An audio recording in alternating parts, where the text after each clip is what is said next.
Hello, good evening. Can you hear me all?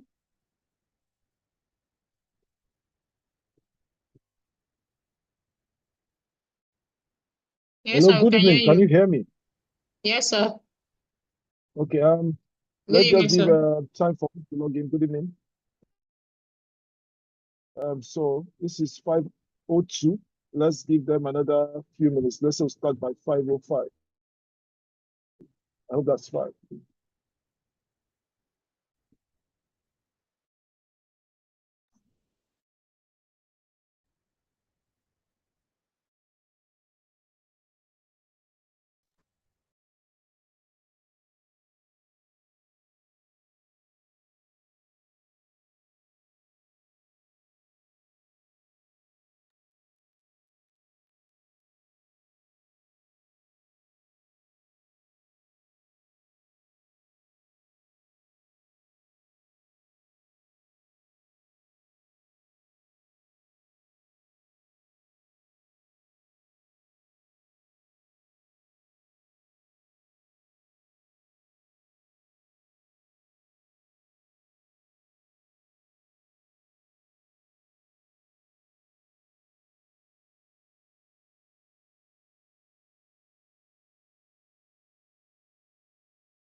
Okay, good evening, all.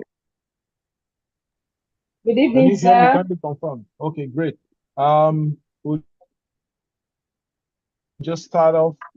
Trust your day went well. So, I'll request that Miracle take the learning from the last class so that we can proceed. Miracle, are you there? Yes, I'm here. Please take the learning from the last class so we can proceed. Huh? Take the take home for the last class. Okay, sir. Good evening, everyone. Good evening. Miracle. Can you Good hear evening, me? Miracle. Yes, we Good. can. Okay, welcome to today's class. Thank you so much. So I would love one or two to give me take home for last class. All right. My name is Adeni. My take home last week concerning project manager. That's what are the skills that project manager must possess. Number one, as a project manager, you must have a leadership and team management skills. You must have stakeholder and communication management. You must have you must be you must have problem solving skills as well. Also, you must have time management skills. This is the takeaway from skills that project manager must possess. Thank you. All right, thank you very much, Mr. Akin Adeyinka. So I have Mrs. Jane to give. Oh, sorry, Miss Jane. Miss Jane, are you with us? Yes, I'm with you, Miracle. Why do you always do this? I'm not doing anything. I just wanted to say something. Okay. I actually have questions, but I think I'm going to reserve that to the facilitator maybe some other time so that we don't take part of today's um, classes. Yeah, yes.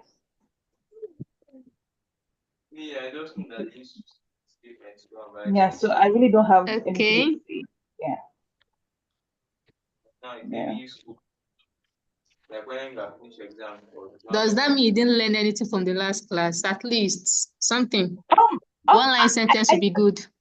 I did. I mean, like, I learned a couple while I was going through the notes. I learned a couple Okay, of so things. what did you learn?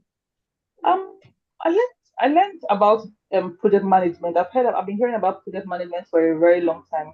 It's actually a topic I looked forward to learn from. I had a whole lot. For example, I had to what I can take from is the skills, just like the last person mentioned.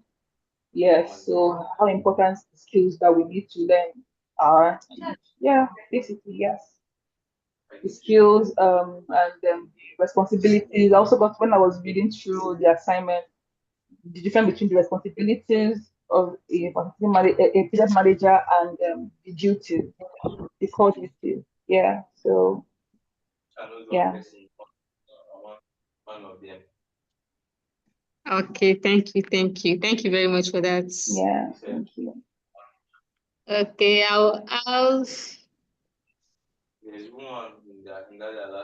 okay. I'll have Mrs. Bukola. Mrs. Bukola, are you with us?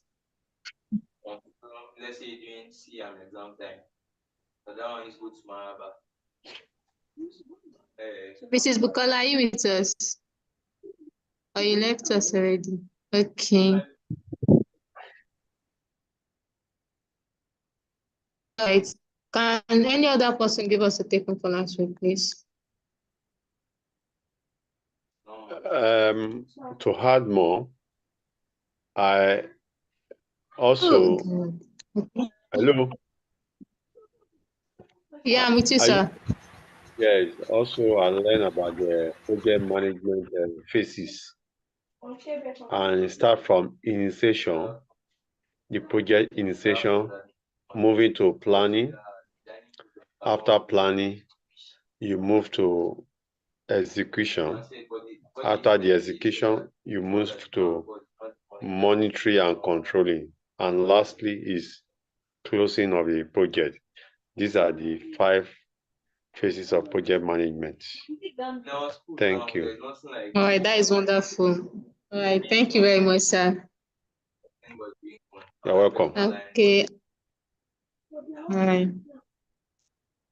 So, architect, please, can you take over? Thank you. Okay, thank you all. It's good to hear that we learned one or two things in the class we had last time. I trust your day went well. Today, this evening we shall be looking at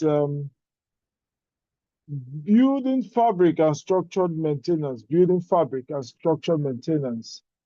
This course basically is to just help us have a general understanding of the building and how it works. By way of introduction, I hope you can hear me. Yes, sir, we can hear you. Yes, sir, we can hear Okay, you. great. Thank you.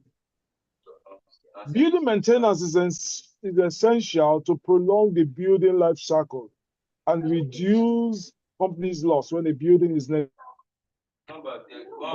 Defect occur, which may result in extensive and unavoidable damage to the building fabric or structure itself. Is not good for any building to be abandoned. And the different parts of the building is really forms the core of our discourse this evening.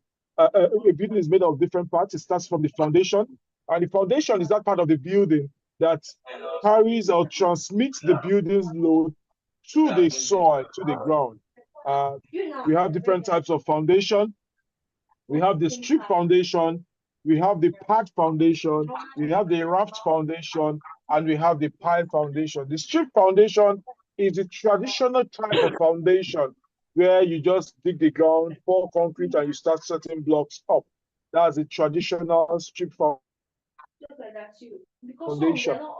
Pad foundation is is normally used under the bottom of columns.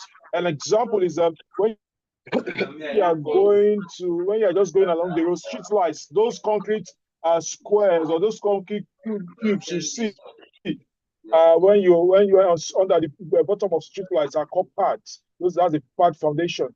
Pipe foundation is used when the load bearing capacity is quite low. When the load bearing capacity is quite low, that's why we use pad foundation.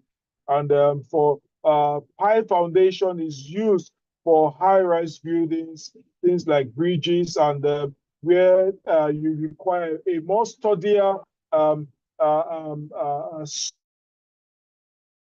soil or foundation base that will be able to carry and transmit the load to the earth crust. That's what we require pipe foundation. We also have different types of walls. Walls is that part of the building that defines the structure. It is normally, there are two types of walls. We have load-bearing walls and non-load-bearing walls. Wall is that structure that defines an area, carries a load, and provides shelter and security for a space. Walls in buildings forms a fundamental part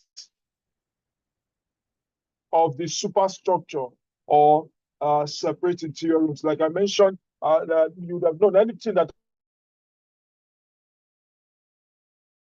occurs on the top of the building, a structure, anything that happens on underneath is called a substructure.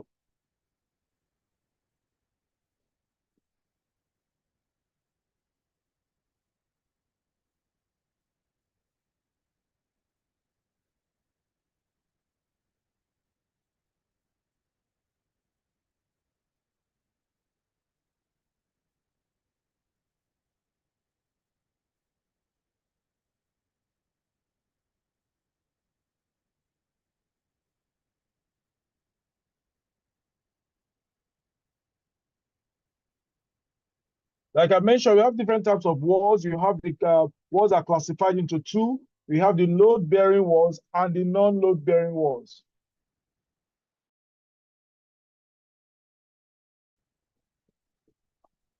The non-load bearing walls are walls that do not carry load at all in the building. They just carry their own weight. Why the load bearing walls are the walls that carries load of the building and transmit it to the foundation. It transfers the load to the foundation, either internal or external walls.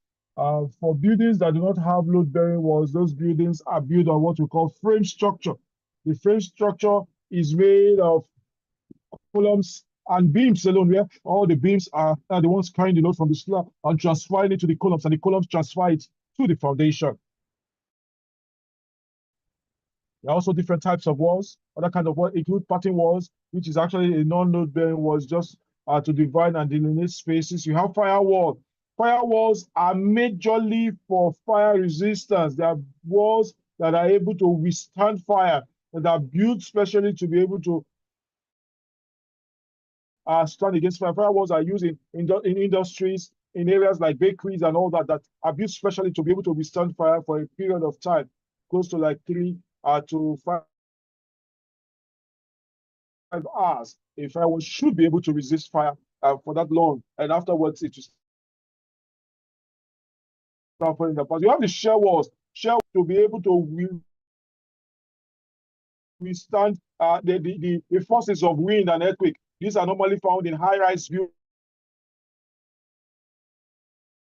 buildings. It is the shear walls that are used to stabilize the building against the impact of the high altitude wind that will affect the building. You have movable partitions. These are just partition walls that are found in the building that can be moved around. You have walls or building facades. These are normally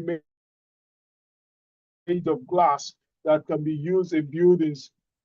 And it's becoming increasingly popular around us these days. Everybody seems to know what curtain walls are made of glass, and they look very beautiful. You have cavity wall. Cavity wall is a wall that is constructed. Is normally used for to separate two buildings and to prevent water or rain penetration into the surface of the wall. And it is also used for terrace buildings or townhouses to separate apartment to apartment. So you have cavity walls in such or some people want to call double wall. Types of wall finish. You have stained glass finish. This is normally found in cathedrals or the mosques, very established cathedrals or mosques. You see stained glass walls, and they are normally found around there. There are decorative walls where the glasses are decorated, and it's very, very nice. Looks nice. You have a pebble finish wall. This is walls where you use pebbles. Small pebbles are pasted on the wall. They look quite attractive and beautiful. They are basically good and best suited for building facade around waterfalls, around the areas where you have water features and fountains. Plastered cement finish applied in form of mortar. This is the regular one we know, where you have plastered cement being applied, a mixture of water, sand, and cement in its proper proportion applied to the wall to finish it. You also have marble finish.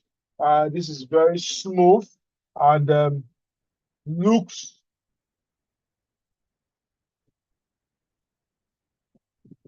the marble finish wall is very smooth and looks quite nice and quite attractive. It is applied to many building facades and it is manually applied. You have the plaster of Paris, POP finish, which is also becoming increasingly popular, just applied on the wall for a smoother finish to the walls so that the walls looks a little bit nice and appealing. It's for a smoother finish that is applied, especially for internal walls. Tight cladding. Tight claddings are used in areas such like bathrooms, toilets, and sometimes in the facades of buildings. You can use marble tiles, you can use granite tiles, you can use glazed or vitrified tiles to clad the walls. Sometimes it's very nice in kitchenettes. Traditionally, we use tiles for kitchen and for bathrooms these days. Types of wall materials. Internal wall materials include plaster boards, which is very cost effective easy to install. We have the brick. Brick is the regular ones we know. You have fire bricks, you have a cement brick, you have mortar. Cement brick is called blocks anyway. Mortar is when is a mixture of the aggregate of sand, water, and cement that is used to attach the blocks or the bricks together. You have the plaster. The plaster is used to repair damaged walls, to use as fillers. Tiles, particularly used for bathrooms, uh, toilets, and kitchenettes. Wood cladding, used for decorative purposes. Wallpaper for decorative purposes, also different kind of wallpapers. Wallpaper is becoming increasingly popular in our days. These external wall finishes, very strong metal cladding, which some people refer to as aluco bond. It's very strong and has water resistance and is good for the weather. You have a stone cladding, gives attractive finish and is also durable. You have plastic cladding, it's cheap but also durable.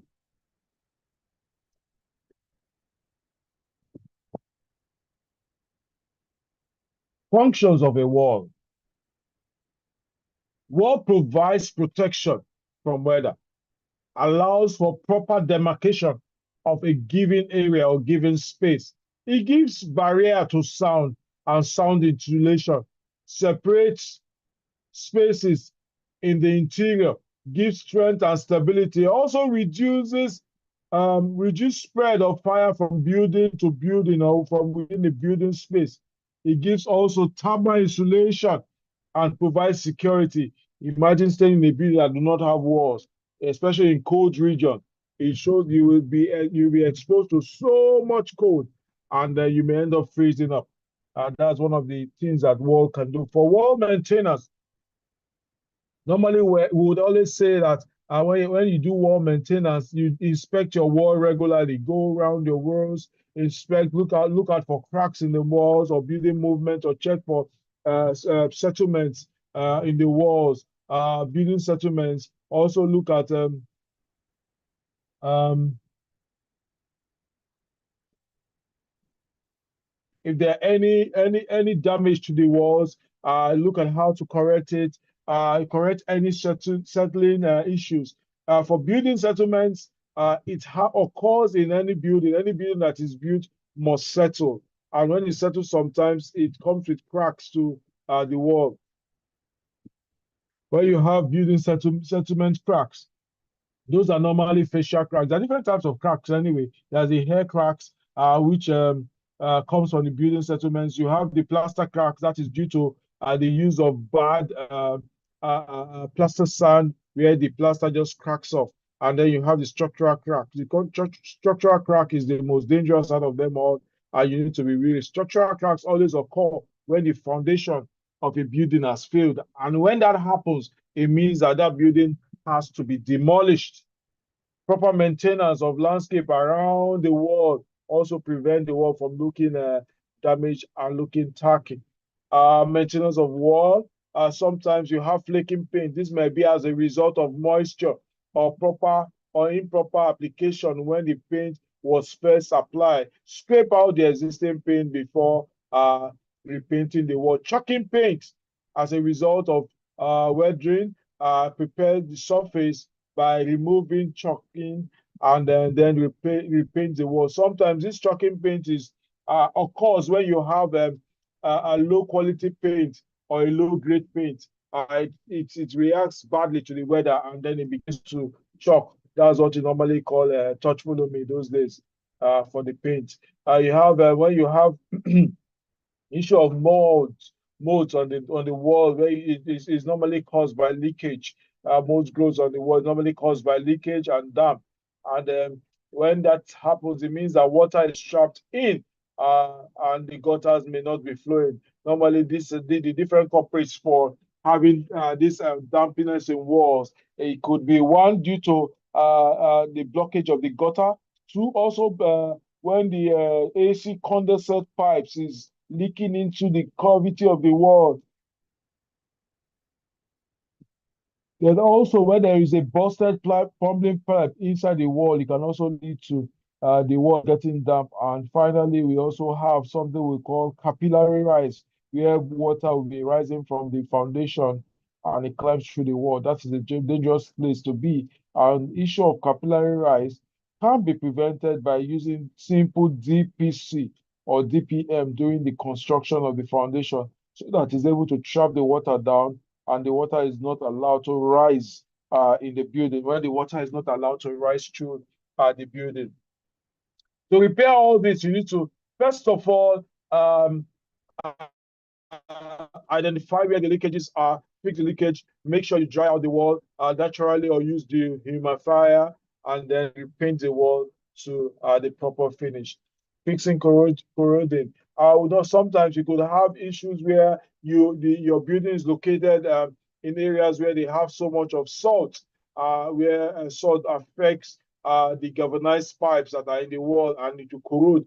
And once that happens, you need to take out the parts where has been affected and all the areas where you have that corrosion happen. Remove the corrosion by sanding out those areas and then fill it up with putty and repaint and treat the wall. Sealant weak at joint as a result of sunlight effect on sealant. Replace sealant carefully in order not to damage the building wrap. Those are some of the impacts that we could have on wall. Now we're going to ceilings and roof.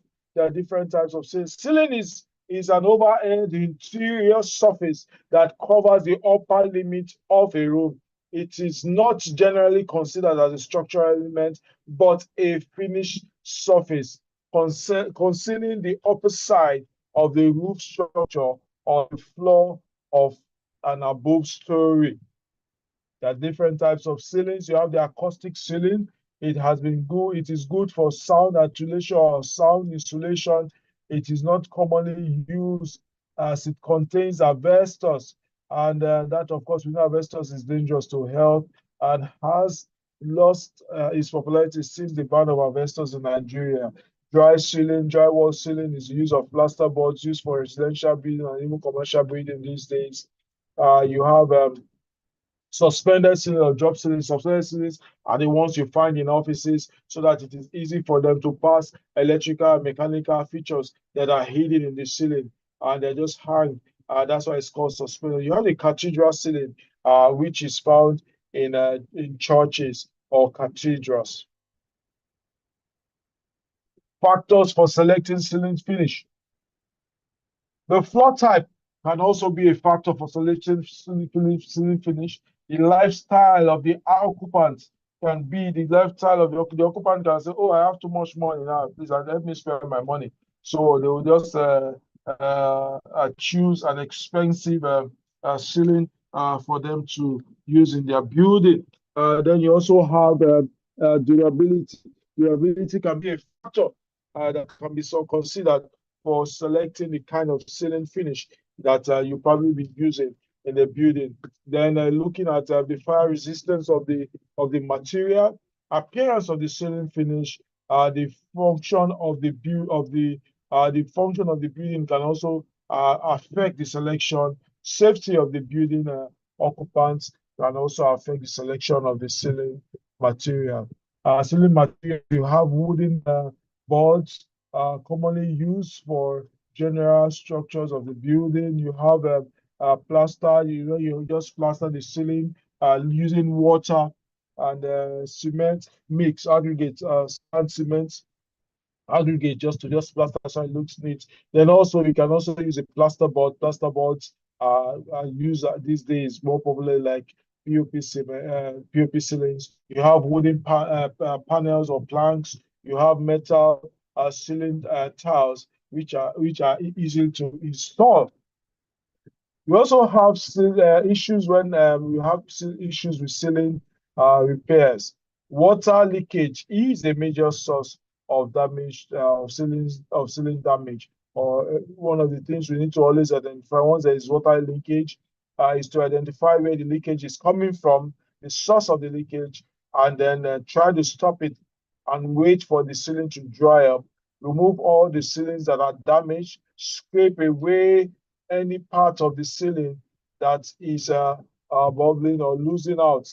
and then leave ceiling, if it is still flat and smooth, replace the entire ceiling, the plaster separates from the woods, and then use sandpaper to smoothen the edges or the ridge between the groove and the affected area. Apply primer and paint if there are visible stains on the wall.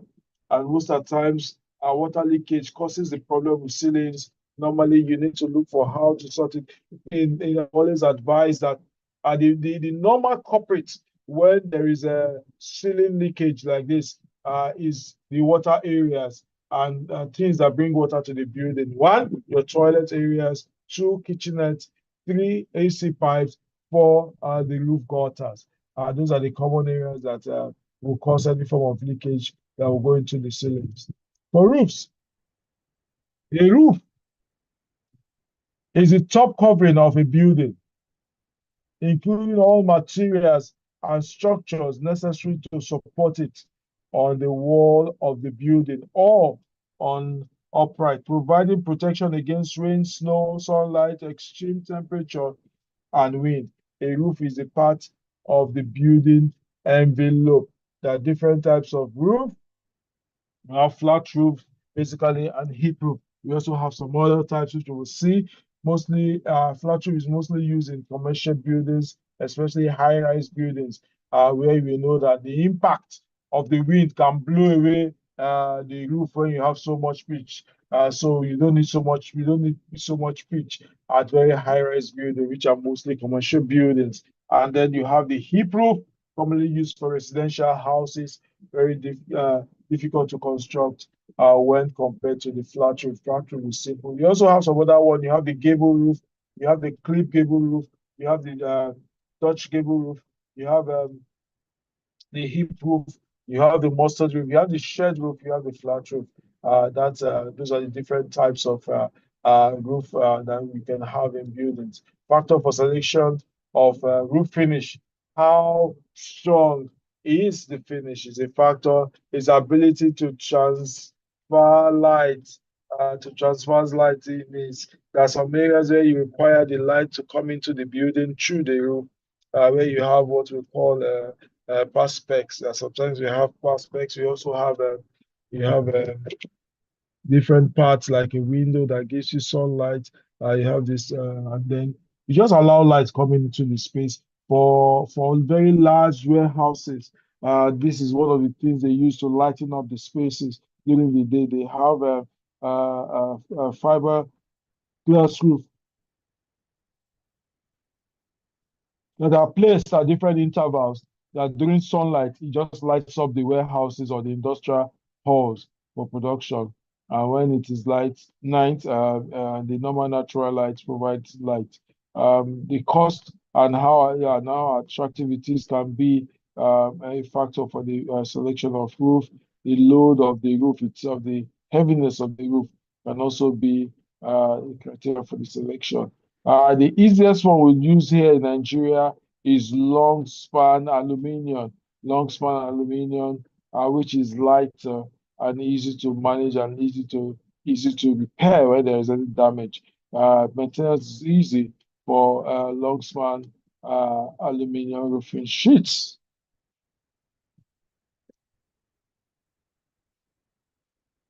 Types of roof finishes.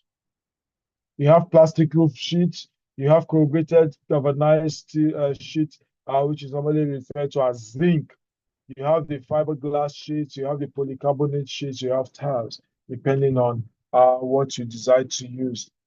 Some example of this is materials of roofing materials. You have the asphalt, commonly used for roof residential building. You have the wooden stakes. Those ones are used with very high for really snowy area, requires more maintenance than the asphalt roof. You have the metal materials that can also be used as aluminum and zinc, long span aluminum and zinc and copper, depending on the one you eventually use.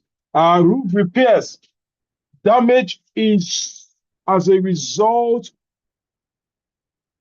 of storm or heavy downpour. When you have very downpour and the roof, sometimes it could take away the roof particles and almost destroy the roof patterns. So normally you need to take care of those roofing materials to be sure that they are okay. Now for long span aluminum roof that we are used to in Nigeria, long span aluminum, these days, those days, standard gauge I would normally use was a 0.75, 0.7. Now the standard gauge that we see everywhere is supposed to be 0.55. Even the 0.55, we don't even have it anymore. We can't even find it. So it's becoming increasingly difficult to have very good roof. However, when we are looking at this kind of roofing materials, we advise that no matter what you use roofing materials that are good. And instead of having single lapping, you will have double lapping for the roof. Having double lapping for the roof so that when the wind impact come, the wind effect come, it doesn't impact the roof so badly. And then for damages that has to do with the roof, first of all, we always advise that you look at where the leakages are coming from, you sort it out, and where the roof material is damaged, you repair those materials, and then you fit it back in place, and it will come out a lot better. It's always good to look at the damaged areas for the roof, the areas of the roof that are damaged and properly fitted and fixed together. And then look for holes in the roof. Sometimes you're going to have holes due to bad construction, and you seal those holes, and then check to be sure that water do not go through the roof. Normally, all the repairs that are done in the roof are always tested during the heavy rains. So whatever you do, make sure that you look for a way to test the roof. Then also where you have roof gutters, make sure the roof gutters are always clean. Clean out all the debts that are accumulated in the roof gutters, and to ensure that the roof gutters are clean. Floors. A floor is the bottom surface of a room or vehicle. Floors may be stone, wood, bamboo, metal, or any other building material that can support the expected load. The level of a building are often referred to as floors, although a more proper term is story. Say like a building has 3 floors or 4 floors, instead of using the word story. Floors typically consist of a subfloor for support and then a floor covering used to give a good working surface. In modern buildings, a subfloor often has electrical wiring, plumbing, and other services in the building, as a floor must meet many needs. So some essential to safety floors are built to strict building codes in many regions and many societies. There are different types of floors. You have the laminate floor, which is stain resistant, is good and is good looking. You have the tiling floor, where you use the materials. Tiles is popular in the market, different types of tiles. You have picture 5 tiles, glazed tiles, non-slip tiles, ceramic tiles, depending on what you want to use. You have hardwood floor. Hardwood floor used to be those days. We don't have that anymore. Can easily be rehabilitated or refinished when damaged. It is not so aesthetically pleasing, but if it's properly done, it looks nice. It's not ideal for business environment. Its value is immediately taken away at the beginning of its life cycle. It is not cost effective. You have carpet or rugs, which we are used to as also a floor finish. You have ceramic tiles, you have marble tiles. All these things are popular these days, so I don't need to spend so many time explaining that. Floor structure, you have suspended floor. Suspended floor, of course, the word suspended means that it is being carried. Suspended floor makes made up of two materials, concrete and timber joist. Concrete and timber joist is what used for suspended floors. It gives comfort to the building occupants when carpet is spread on the floor, gives a good soundproofing when well installed and used in upper floors.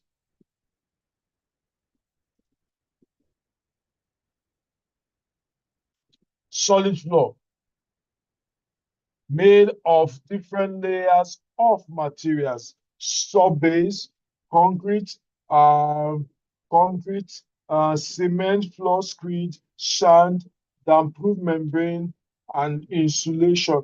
Now, for solid floors, this describes basically at least the normal German floor that you see on the ground floor of buildings where they are properly done. You have the sub base that goes on, and the sub base are normally made of stones or granite chippings before the proper concrete is done, which you call German floor. And then the sand is put in for damping before you put the damp-proof membrane, which saves which tries to protect the walls that are going to come upon on the building. It helps to give a very good good water insulation and preventing capillary rise to the building when the building is completed. So it's good to always have the damp-proof membrane. Special floor structures, raised floor normally used in server rooms, balconies. You know, balconies sometimes you use that. You have glass floors. It's not as popular as you know around here, but however, it's very useful and good. You have sprung floor, which are used for indoor games hall like basketball, badminton, just general indoor sports hall. That's what they use in such halls, in such places, for proper and flooring so that the people don't get injured when they're using them. Floor covering, soft flooring. You have they are warmed and but difficult to maintain. You have the carpet and the rugs. Those ones are they'll feel warm, but require a lot of effort and skill to maintain. Resilient wall, durable, and easy to maintain. You have rubber walls, you have vinyl sheets, you have aluminum, which are also spread on the wall like epoxy put to finish the wall so that it is strong and sturdy. Hard flooring, durable but expensive. You have concrete as a material for flooring. You have ceramic tiles, you have granite, you have marble, you have vitrified tiles, you have brick, and you have terrazzo. Personally, I used to love terrazzo so much because terrazzo, if properly done, it gives it will remain like that for years. You don't have to touch it, and it's easy to maintain when it is properly done. It's very nice. But it's not popular anymore. It's only old houses you see terrazzo. Floor problems. They have squeaking of wooden floors in certain areas. Occurs at subfloor joints as a result of the wood rubbing against other woods. Problem can be resolved by holding the piece to each other and with screws. That is where you use wooden floors, wooden joists, where the areas where you have the joints of the wood are, you just make sure that they are properly screwed because sometimes these screws can just fall out. So when you properly screw them, it's you know how easily maintain those walls. Floor vibrating. Floor vibration may occur where you have subfloors also vibrating, the floor vibrating or making a lot of noise when there are heavy footsteps. Reduce problem by flotation of the floor. This issue, when it occurs, you just need to look for the areas where you have the spaces and then attend to it, fill it up so that you have dampers. Sometimes you make provisions for dampers that cover those areas that have issues. Floor bordered having gaps, usually caused by moisture flooring very moist when it is installed. Sometimes when floors are done, you have a lot of moisture in between, and then after a while, when it dries out, it begins to hold itself together, therefore causing gaps in some of the areas where you have the floor. Wooden board cracking and separating usually occur in line with weather changes. When there is weather changes, especially in wood, it expands and dries up. When there's during rainy season, it's as if it absorbs water and expands. During dry season, it begins to dry out, or like during the matter, it dries out. And after the back and front, it can begin to crack, especially in rainy season when the room is heated up. Monitor the room temperature, take corrective actions will reduce the essential shift in the wooden floor. The maintenance of wooden floor for general floors cleaning. For cleaning methods depend on the type of floor. Wooden floor, clean the furniture, sweep all the loose dust going along with the grains and mop the floor. Add a few drops of clean soap in water. Uh, uh, uh, Dampen the mop with water when you are cleaning it. Wiping out the mop thoroughly before using. Do not use water for list floors and cause bulk and stains the wood. Sometimes you just use minimal water where you have a wooden floor. But for tiles and stones, remove all the dust and dirt with a broom or a vacuum cleaner. Spray the appropriate cleaning solution on the floor, scrub the floor, and mop the floor. Does have better water resistance. So we trust that it's easy to maintain floor cleaning schedule. Normally we say for cleaning, especially for those of you that are into cleaning, we'll just advise that you could use this schedule, but you can have something to add to it. However, this is just our own suggestion. That daily schedule, you dust, sweep, and mop. That's what you should do every day to the floors. Weekly schedule, you vacuum. Monthly schedule, you polish so that the floor can remain in good, pristine quality and look. Quarterly schedule, you do deep clean. That is proper deep cleaning. We have where you use your scrubbers and all that to run through the floor, take out the areas that are bad.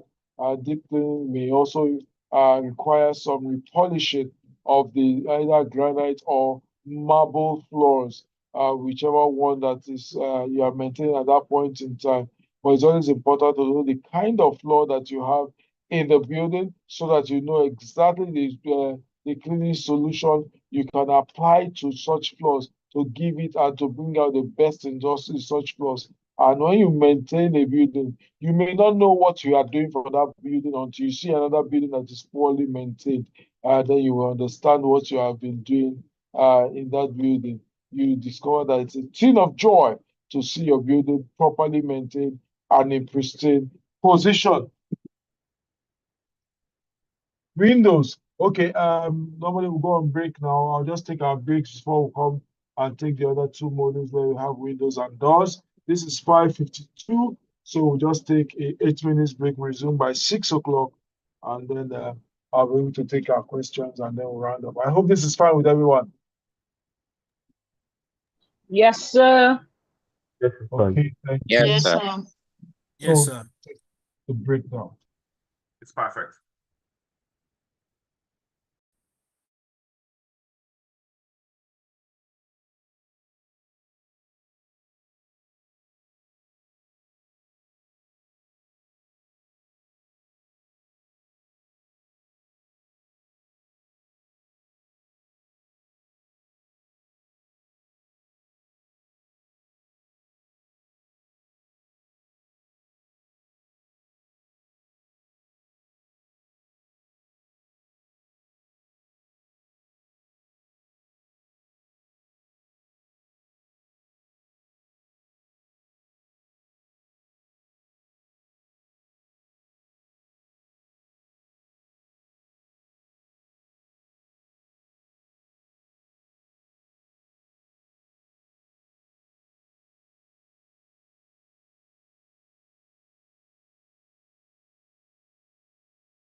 Okay, 6 o'clock. Can we start?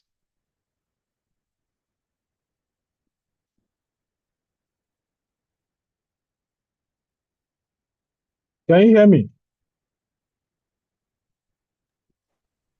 Yes, sir. Yes. We can hear you, sir. Can hear you, Okay, sir. so let's continue. Windows. A window is an opening in a wall, door, roof, or a vehicle that allows the exchange of light and may also allow passage of sound and some air. Modern windows are usually glazed and covered with some other transparent or translucent materials, and many glazed windows may be opened to allow ventilation or closed to exclude inclement weather. Windows may have a latch or similar mechanism to lock the window shut or to hold it open by various amounts, depending on the window design that we are using at time. There are different types of windows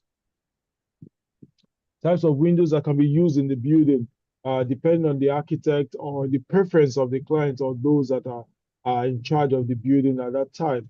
We have fixed windows, we have sliding windows. Fixed windows are the ones that are just there just to throw in light without any major function apart from throwing in light.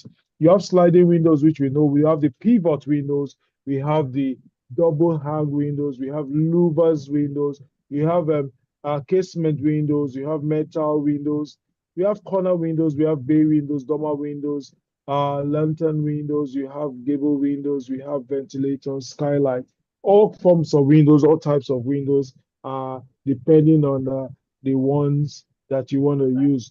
But amidst all of them, the two most adequate windows that gives natural ventilation to the space is one, the louvers windows, and then the casement stroke pivot windows. They give better um, ventilation to the space.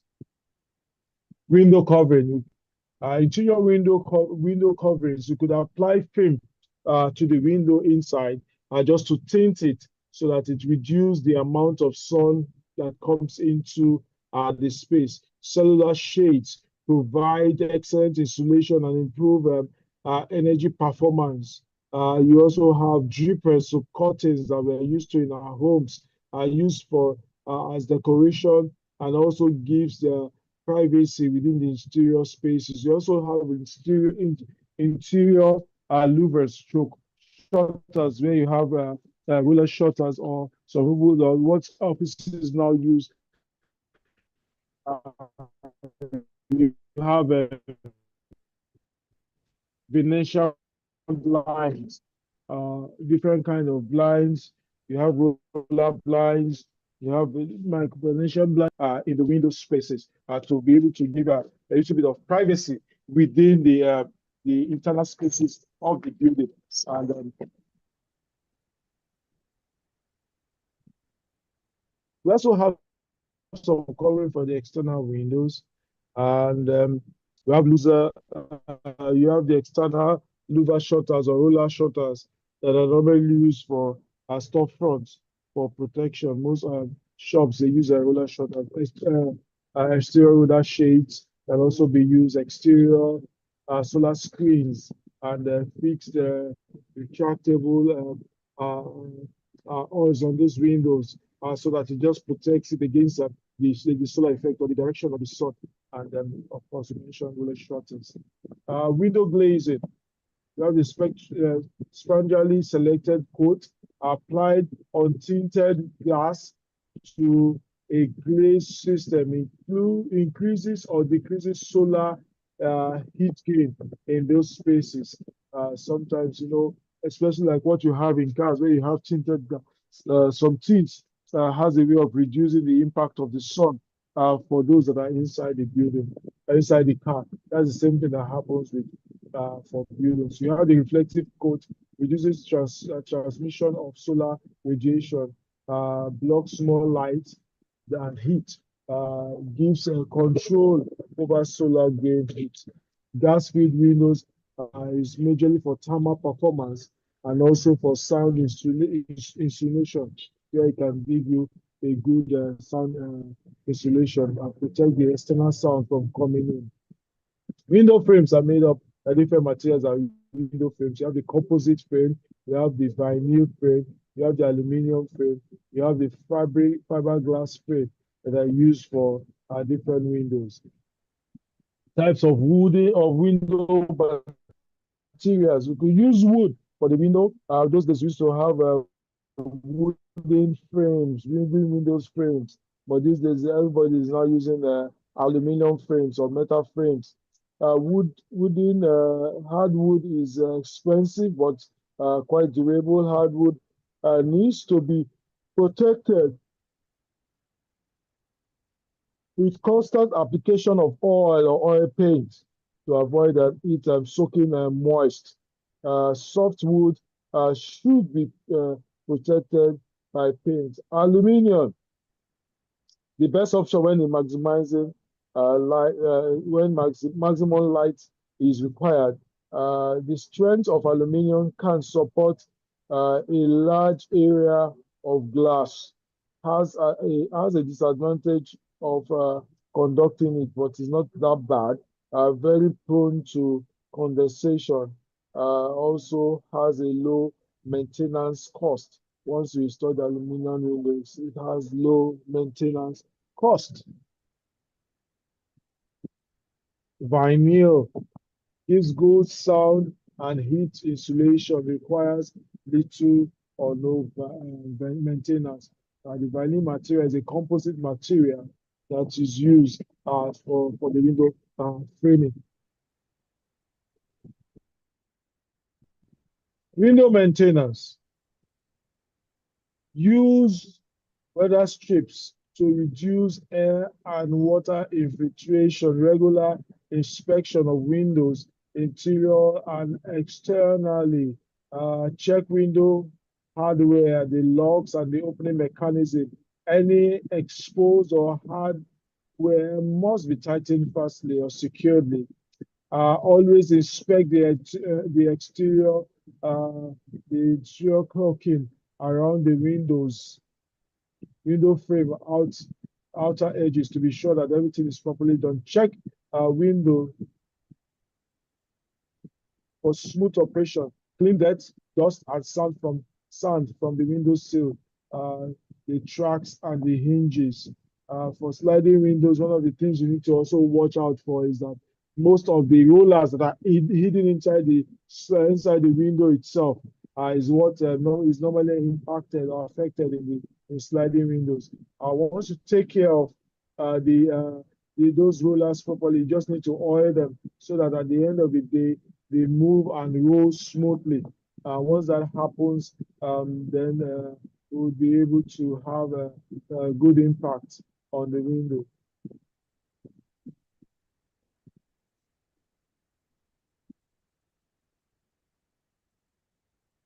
Okay, for window repair, for wooden frames, normally it affects when there's rot or decayed wood, painting, flaking.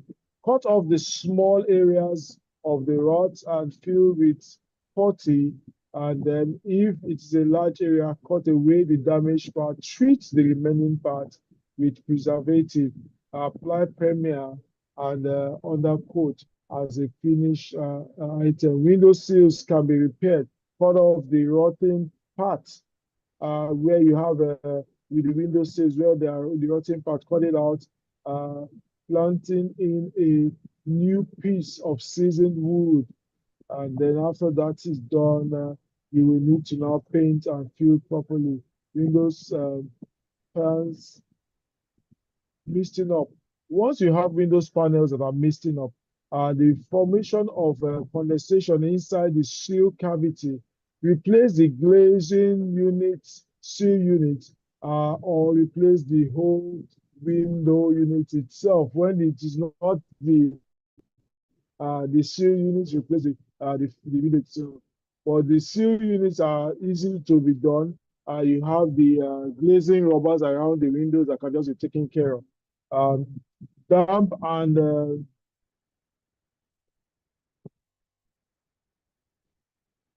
dumps on the windows caused by rain entering through the gaps around the windows, improve room ventilation to, to remove moist area. You need to check up the seal gap in and around the windows, install insulated rubber closures such that the window closes very well, and be sure that the window does not have any leakages around it itself to allow water coming in. Metal windows corroded. Clean surface with wired brush. If the rust affects only the surface, cut off the corroded section when the rust is bad. Where the new ones just and then apply quality zinc primer on the rusted area or the anti-rust paint, and then remove brown paint and paint over it. Effective lintel, expose wooden lintel to dry up and be replaced. Insert new lintel to support outer cavity with doors. There are various types of doors. Doors is that part of the building that allows free movement into every space, or grant access and give access to every space. A door is an accessible barrier which is provided in a wall opening to give an access into a room of or a building. The internal portions of a building usually connected by doors. Now, there are different types of doors, and there are different classification of the doors. There are doors that are placed that are due to the placement of the components of the door. You have also doors that are named after the working mechanism or the working structure of the door. Another one is praised by the working operations of the door, and another one is by the construction material used for the door. You have the placement of the components, you have the method of construction, you have the working operation, and you have the construction materials that also determine the names for the door. For the first one, the placement of the components, you have a batten and ledge door, like the ones you see in our villages, or these old doors, like the picture you are seeing here. Those are the ones. You also have the one that is called the batten, ledge, and brace door. The battens are the horizontal. The ledge is on the the batten is on the vertical. The ledge is on the horizontal, and the brace is on the hexagonal. You now also have the batten, ledge, and frame doors, where you have the batten, the ledge. The battens are running vertically. You have the ledge running horizontally, and you now have the frame around the door. That's another type of door. You now have the fourth type, the batten, ledge, brace, and frame door, where you have all combined. The battens, vertical, the ledge, horizontal, the frames are all around, and then the brace are all the diagonal parts of the door. Types of doors based on the method of construction. Types of doors based on the method of construction. You have the frame and panel doors. Frame and panel doors. That is, you have frames and you have individual panels that goes into the door. And you also have the glazed door. Glazed door, when it's done, it's just a glass door completely put together in office buildings, hospitals, or areas that require, like, also storefronts that also have glazed doors. You have the louvers doors, where it's done by louvers. It also helps for natural ventilation coming into the spaces. You have the flush door where you have panels in between, and then they are all sandwiched by plywood veneers covering the face. These flush doors are quite popular. You have the hollow core and the cellular core flush doors where you have hollow core. You have the honeycomb that is being used in between the door, and then the door is all sandwiched together. You have the wire gauge door, like the normal what you call net doors that you use for areas for in your houses, prevents mosquito or flies from gaining space or insects into a given space. You now have the doors that are based on the working operation. You have the revolving door, like those are found in big commercial buildings, airports, museum, banks, library, general public building. You have revolving door. You have sliding doors like we know. You have the swing doors, either has single swing or double swing that swings on both sides or swings on one side. You have the collapsible steel door, like the ones we used to know in those are old houses where the doors they still collapse together, it locks, and when you stretch it out, it locks as and forms like a form of a burglar bar to accessing that space. You have the roller steel shutter doors, roller shutters found especially in shops or some commercial buildings is just for protection and to seal up the spaces at the end of the day so you don't have intruder coming into the spaces. You also have doors that are done by that are named by based on the material. You have the mild steel door. Once you go to the market, ask for steel door, you'll be able to get any corrugated steel sheet door. The doors are corrugated. And then you have the hollow steel door. You have the metal covered panel wood door, like what some people will call the Israeli door, where in between is made of some hollow wood, and then it is sandwiched into steel panels, and it covers that completely. It's called a metal covered steel door. Other broad types of doors include the French door, aluminium door that we all know and that is popular. You have door components. Door stoppers is that part that stops the door when it's swinging so that it doesn't hit the wall. Lintel is a part that is formed on top of the door. The bottom is what we have the door seal. The architraves is the one that is found on the outer part of the frame that is used to give the door a good facade and a good look. Window sills are door sills are found at the bottom. Also the same thing as window sill. Door repairs. Door not closing properly. Check if the door is swollen as a result of very high altitude. Lift up door handle when trying to open or close the door. Check the working. Check if it works. That is when you're having this issue. You just check whether it's working properly. Then fix the hinges if the hinges are loose and adjust it as required.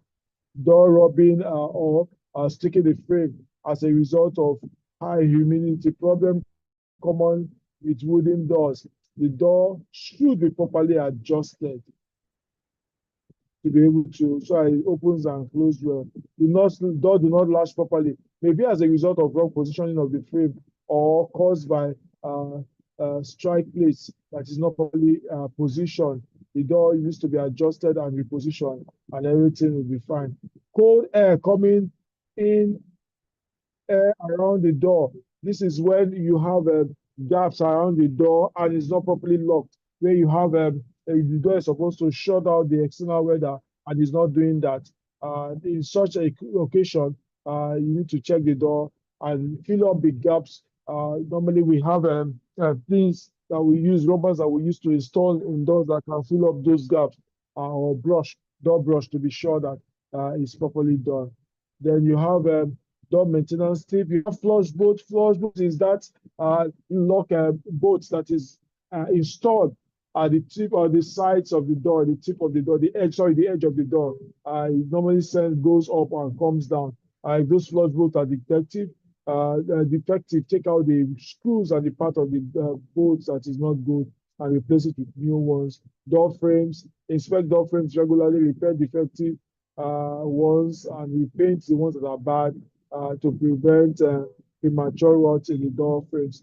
Glass light, check the glass regularly for cracks or missing glass pieces. If those things are missing, just for you to replace that. Do maintenance checklist. This is just door maintenance checklist. This is just an example of what you use. It's not exhaustive. It's something that you can build on. Check all locks. Check all locks and opening mechanism. Check all door operating smoothly. Check all screws that tighten.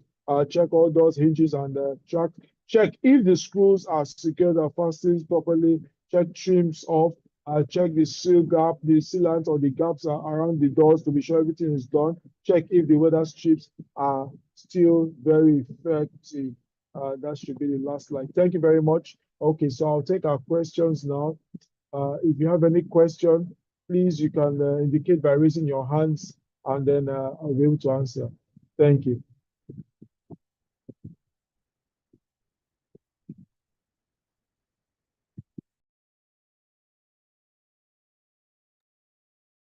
Okay, I can see Francis, your hand is on. Okay, and then so Francis, you can unmute yourself and ask your question. Okay, thank you. Good evening. I wanted to ask Good if evening. there's any time two types of walls are used in a building. I mean, to create walls around the building. Any time two types of different walls can be used? Okay, the answer is yes. You could have two types of walls. You can have the load-bearing walls, and you can also have the non-load-bearing walls. You can have the parting walls. You can have the retaining walls. You can have fire walls. It is possible, but that is determined by the engineer. The engineer designs the kind of wall that is used in a building part-time. I hope I've answered your questions. Yeah, that's fine. And then there's a question that has to do with the floor type being a factor for selecting ceiling I didn't finish. get that, sorry. You mentioned that the floor type being a factor for selecting ceiling finish. I didn't understand how that what that meant. Well, okay, let me explain that. For that, normally it is selection of finishes for item. Normally, generally, is subjective. Sometimes it also means that if you're using an expensive floor, you want to use a good ceiling so that the ceiling will last longer and not damage the floor. That's how that impacts that. If you're using a very expensive marble finish floor, or probably you're using a expensive rugging floor, you won't use ceilings that can easily get damaged, that can drop and damage the floor. So that's just an example of what that is. Thank you very much. Okay, Adeyinka, can unmute yourself and ask a question. Thank you, sir, for the lectures. And the topic is very, very relevant to built environment indeed, being the building fabrics and structural maintenance. Yes, my question is, in the course of your lecture, you said that when there's a structural cracking on the building, on the wall, then it is very dangerous. That means that building needs to be demolished. Now, my question is, how do we know when the building is structurally defected? And there's no other way one can maintain it than to be demolished?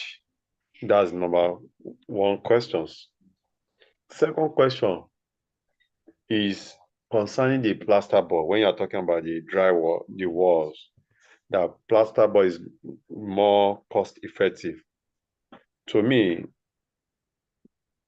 I'm having a contrary opinion that is not, and I want you, sir, to justify why it's cost effective compared to block works. Or for Okay. instance, let's say POP. You are doing POP and you want to use plaster board, while you want to use normal cement, what have you. I believe that POP is cost effective. I just want to justify or throw more light on that. Thank you, sir. Okay. First, let me answer the first question. Okay, have cracks. Structural crack. The way to identify it is it goes from the top to the bottom, all the way from top to bottom, and it comes from the foundation. And if you inspect the structural cracks, it begins to increase every week, increase by week and by week. There's solution we can give, but that solution is sometimes not as effective as it should be, because once a foundation in a building has failed, it is difficult to dim that building. The solution that we can give, which is however temporary, is what we call underpinning, where you go under the foundation and try to put a new foundation that will carry the building. That can only be done for a bungalow. But anything more than that, it becomes a serious challenge, because it depends on how bad that foundation has failed. If the foundation has failed, then it means that if it's very bad, it means that there is nothing that can be done. Even especially in Lagos State, Lagos State does not even allow that. They will come and mark the building for demolition. Then two, you talked about plaster boards and block wall. Now, for plaster boards, why is because of our own environment here. It seems like plaster board is not as cheap as it should be.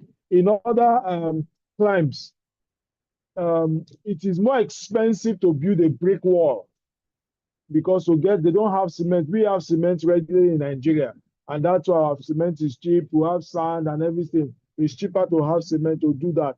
But there, they don't have cement like that, so it's expensive. Even interlocking stones that you see, paving stones that we have everywhere, out there is very expensive. In other countries, it's extremely expensive. In fact, you are seen as a very rich person if you are doing interlocking stones.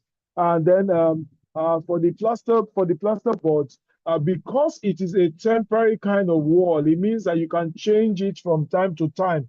You can change it. You can adjust your design. But for block wall, when you want to do that change, you have to break the whole block wall. But for plasterboard, you just loosen it out, change the position of where you want to put and put it back in, and it will still work. You just screed over it and paint. Thank you very much. You're welcome, sir. Thank you, sir. Okay, Oladipo. Oladapo, sorry. Good evening, sir. Yeah, good evening, sir. Yes, my question is it normal for a wall to crack at its expansion joints? That's my first question. And my second question is relating to the wall maintenance. Currently in a property that I'm managing, I've been having some water leakages, and I've been trying to trace the source, but it has been very difficult. So I want to ask, are there any devices that one can use, to easily trace where there is a source of water leakage, and just to try and rectify it, because everywhere is tiled up and it's going to be very difficult smashing and breaking everywhere. So I just want to ask, are there any devices that one can use to trace where the source of water leakage is coming from? Thank you.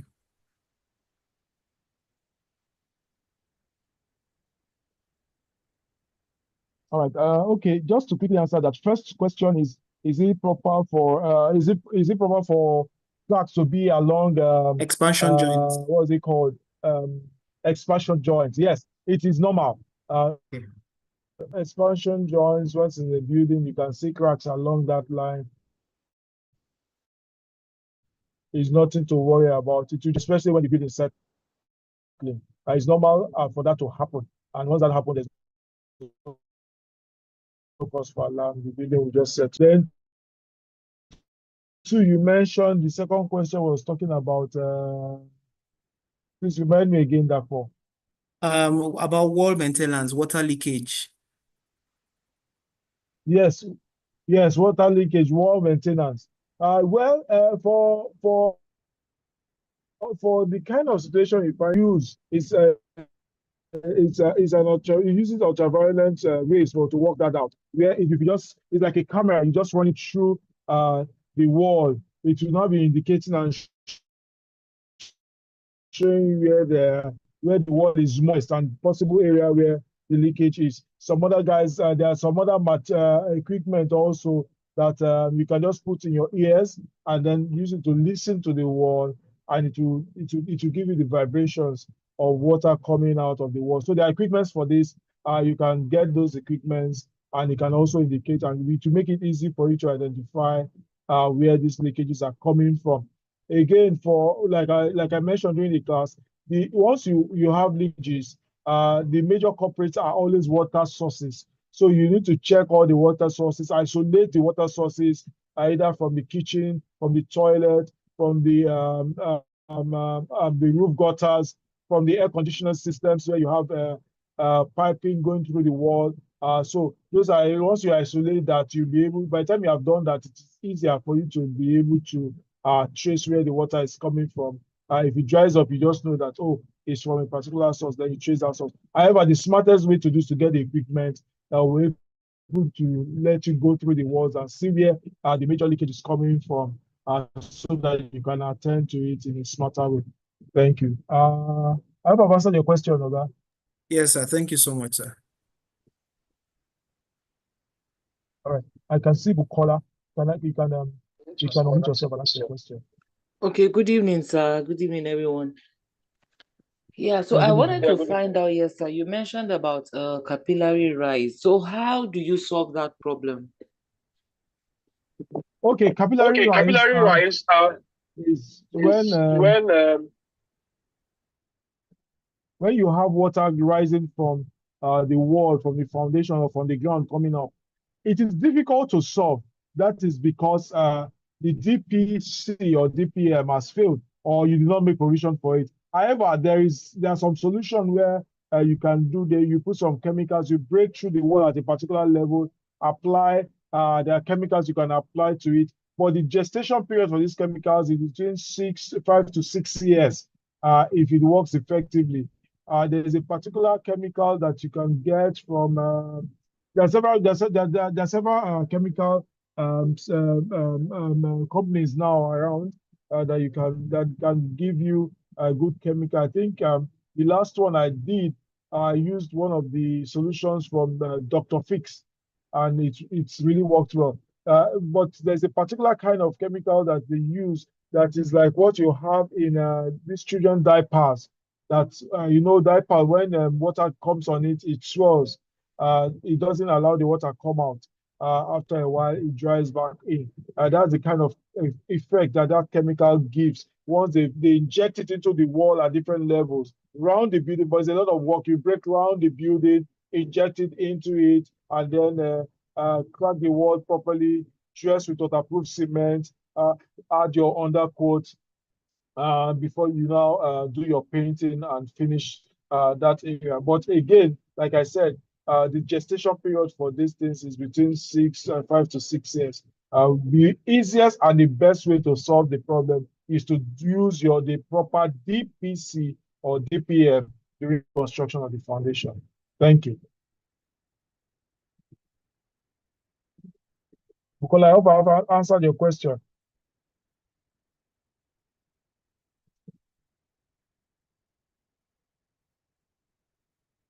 Okay, I thought I saw a maker's hand up.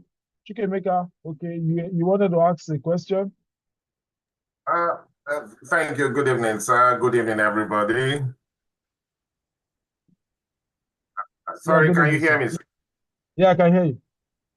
Okay, sir. Yeah, I wanted to respond to something which you said earlier on about localities and the cost of material.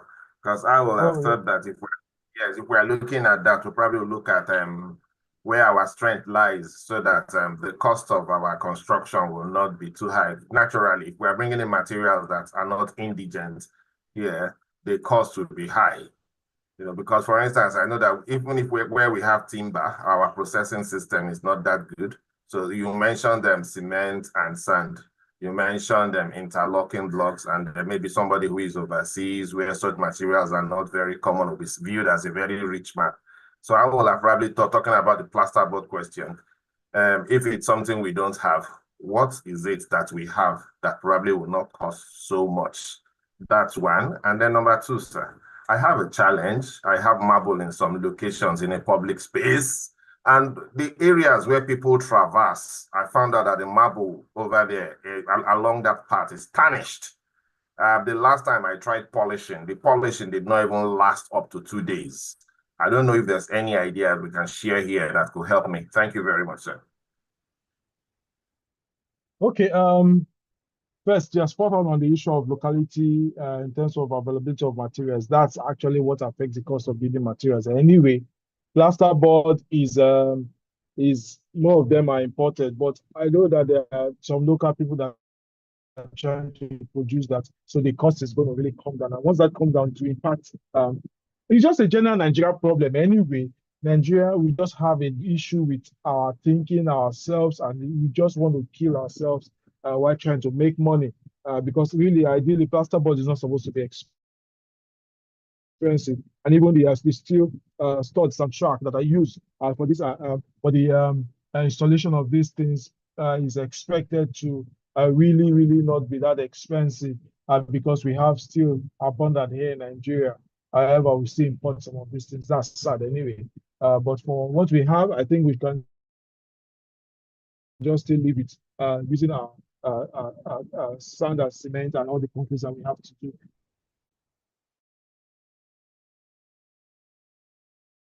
Which seem to be too cheaper. But if instead of using the if you are doing a frame structure, you don't need to use a 9 inches block. You can actually have a proper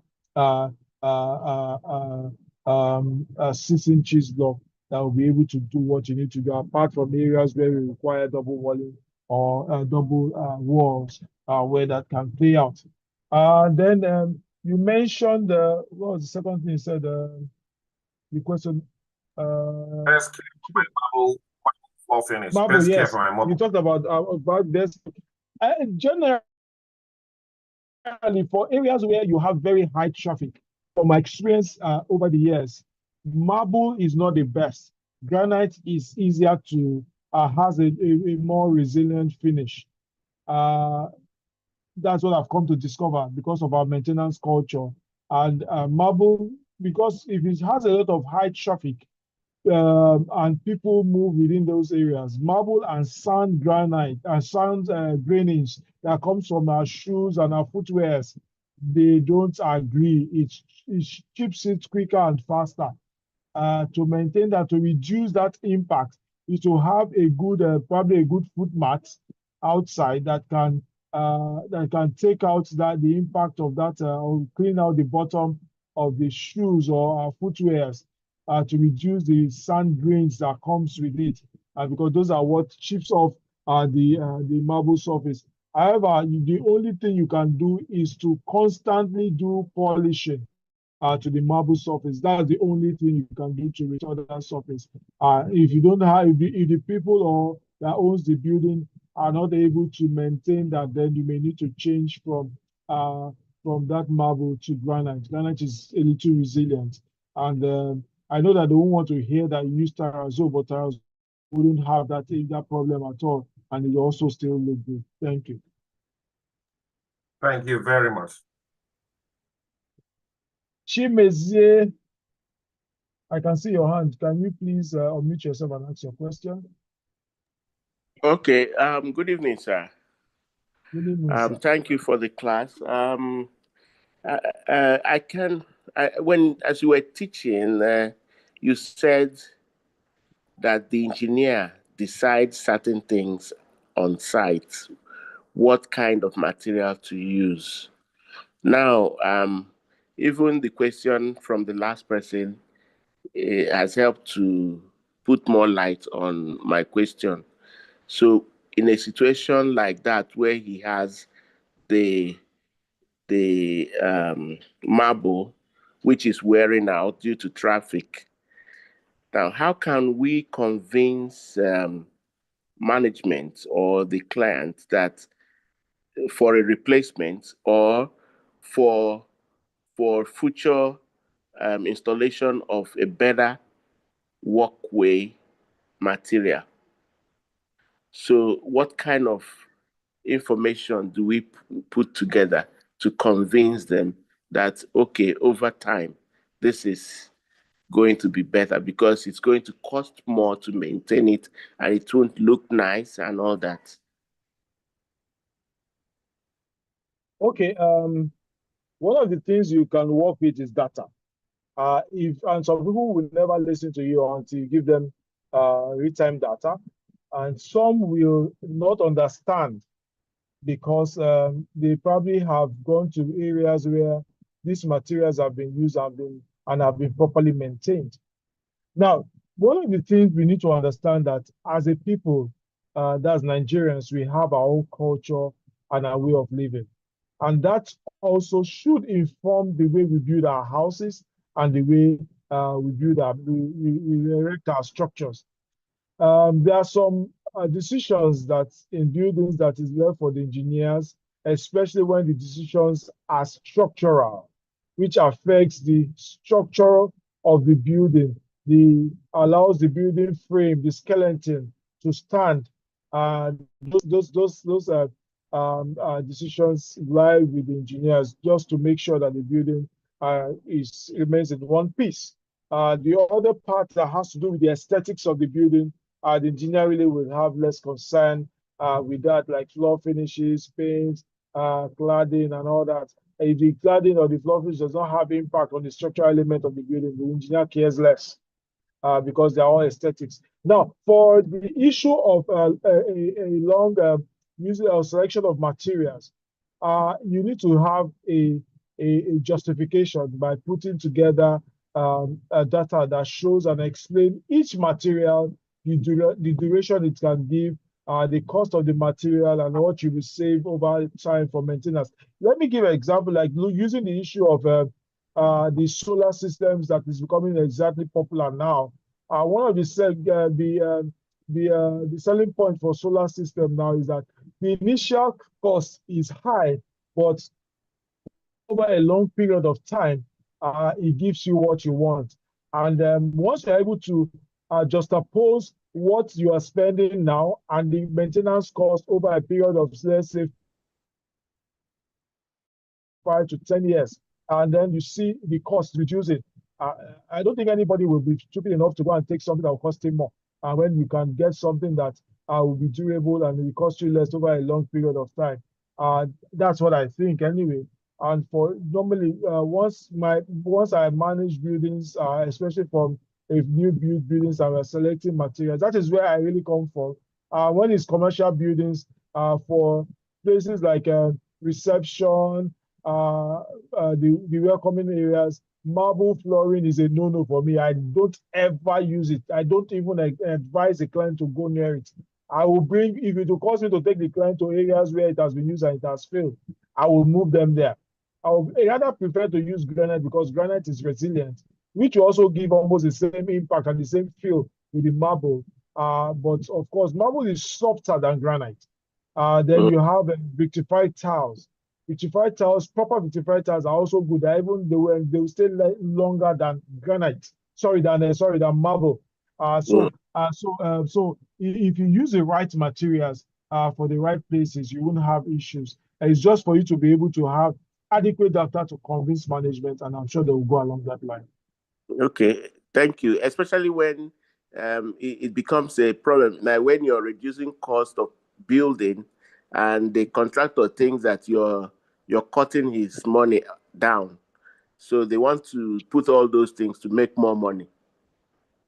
Of course, the contractor is always out to make money sometimes, especially when it has to be finished items, because the more expensive it is, the more money they make. But if you are part of the building team at that time, your job as a facility manager, you are looking 10 years, 20 years from down the line. And that will inform your decision. And if the contractor is taking a wrong decision at that time, you would probably advise the client not to go that way. Thank you. Emeka? Okay, thank you. Yeah, I'm sorry. I just wanted to just take it from the last thing you mentioned, talking about contractors and material. I think it's important to note that for every project, there is a design. after Of all the course. whole process that goes through that, there's a bill of quantities that also states what the architect had in mind of how to create it. So a contractor cannot just in between begin to decide what material to use. Thank you. All right, thank you for adding that. Any other question, contribution?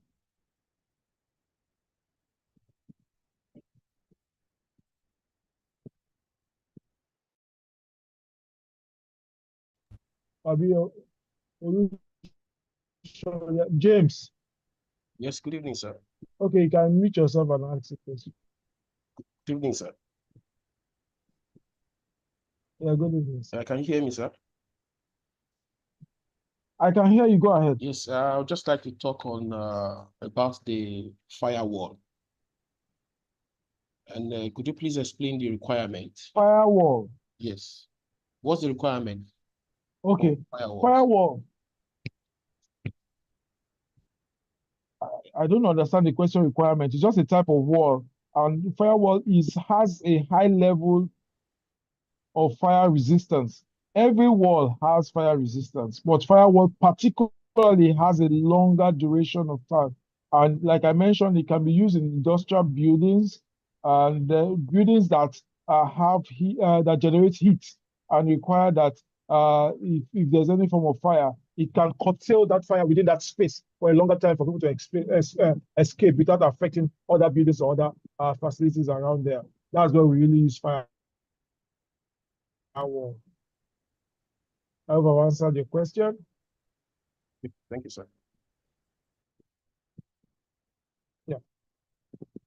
Okay, Thompson. You can unmute yourself and. Good evening, sir. Yeah, good evening, sir. Yes, sir. All right. So I was trying to pick on one of the students asked about a crack wall when a building has a crack. Well, what's the way forward in such a building? Like we are managed right now, like seven-story building, and on the first floor I have a crack, and this is the first floor. So imagine how many floors above is on it, and it's a crack on the first floor. So I caught the attention of the construction team. Nothing is done yet because the resident is not always around. What risks is this kind of crack posting on this building? Should I just sit down or should I get up and yeah? Like I said during the lecture, there are several cracks that you can see on the building. You have plaster cracks, which is nothing to fear. It's just surface cracks due to bad plaster sand that is used for plastering the wall or rendering the wall. That can happen. So that's not a big problem. If the crack is not structural, like I mentioned, it's not anything to worry about. Structural crack will go from the topmost part of the building down to the foundation, and you see it tearing through the building. If it's not that bad, if it's not showing that, sometimes it can just be that, oh, a particular side of the building are settled. Once it's settled, sometimes you see cracks once they are building settlements. And once the building is settled, the crack will remain the way it is. It will not increase. At that point in time, what you just need to do is to open up the area, plaster it properly, and paint over it, and you won't see it anymore. But for structural crack, it will keep increasing because the foundation has failed. And once the foundation has failed, like I mentioned, for that kind of high-rise building that you are 7-story building, there's really nothing you can do. That building has to come down. I've seen several buildings that have been taken down. In fact, there's one at Osborne Foreshore Estate that I know of that is about a 10-story building that had that issue. The building was demolished. It was taken down because when Lagos State, it has not even been occupied when the foundation failed. So it's not because the upper structure of the building was okay. The foundation they did was okay. The only problem that building had was that they worked with a faulty soil test report. The contractor instead of doing a confirmatory soil test, didn't do, just assumed what they had there and used that to build, and that impacted the building, and the building was had to come down because of the foundation failed. So I don't think, from what you have explained, I'm not sure that that your building is that bad yet. You probably will just have to observe it for a period of time, and probably that's why the construction, the contractor that built the building is not panicking, just for it to observe it over a period of time. Once you see that the crack is not increasing, just probably settlement crack, and then it will end there. Thank you very much. I hope I've answered your question, sir. Yes, that's enough. Yeah, thank you. Any other question? Okay, if there are no other questions, I want to say thank you very much for your time at this time. I trust you learned one or two things. Do have a good evening and a blessed week, and that God bless you. Thank Thank you. you so much, sir. Thank you very much, sir. Thank you so much. Have a nice day. Good night, sir. Good night, everyone. Good night, all. Good night, everyone. All All right, right. thank you, everyone. Thank you, sir. Thank you, Miracle. Thank you, everybody. Bye.